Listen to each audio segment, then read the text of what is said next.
Assalamualaikum warahmatullahi wabarakatuh. Perkenalkan, nama saya Ilham Ibrahim, Prodi Teknik Sipil 1A, NPM 65206000066. Di sini saya akan mereview 3 buku yang saya baca, yang tentunya berkaitan dengan teknik sipil. Yang pertama adalah buku yang berjudul Jembatan. Buku yang pertama berjudul Jembatan.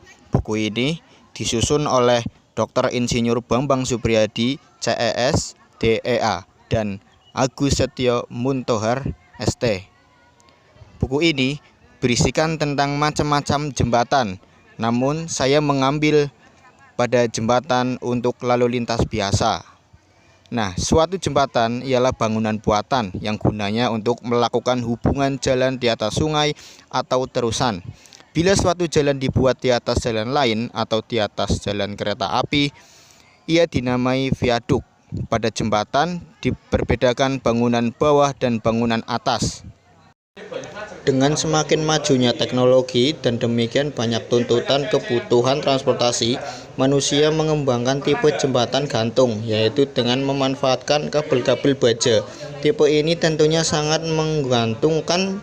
Bila menggunakan uraian secara rinci mengenai jembatan ini akan dibahas dalam bab sendiri. Sebelum sampai tahap pelaksanaan konstruksi, paling tidak seorang ahli atau perancang telah mempunyai data baik sekunder maupun primer yang berkaitan dengan pembangunan jembatan. Data tersebut merupakan bahan pemikiran dan pertimbangan sebelum kita mengambil suatu keputusan akhir. Pada gambar 2.1 berikut ini ditunjukkan tentang suatu proses tahapan perencanaan yang paling tidak perlu dilaksanakan.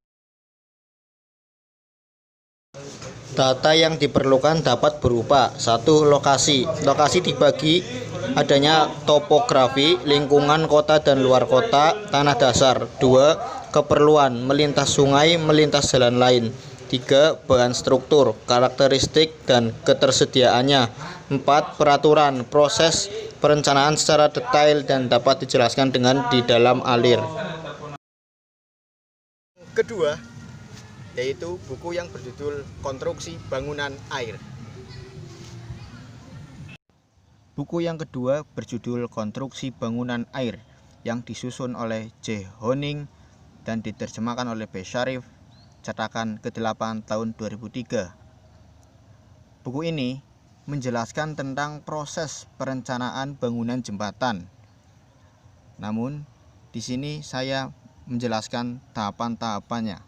Dalam perencanaan jembatan dimungkinkan adanya perbedaan antara satu dan yang lainnya, tergantung latar belakang kemampuan dan pengalamannya. Akan tetapi perbedaan tersebut harus tidak boleh menyebabkan gagalnya perencanaan. Berikut skemanya.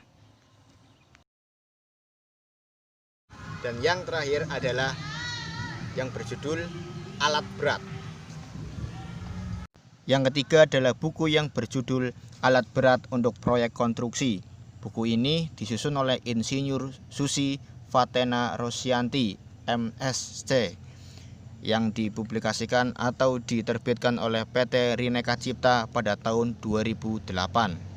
Buku ini berisikan tentang alat-alat berat, namun saya mengambil pada alat berat pengolahan lahan dan alat berat penggali.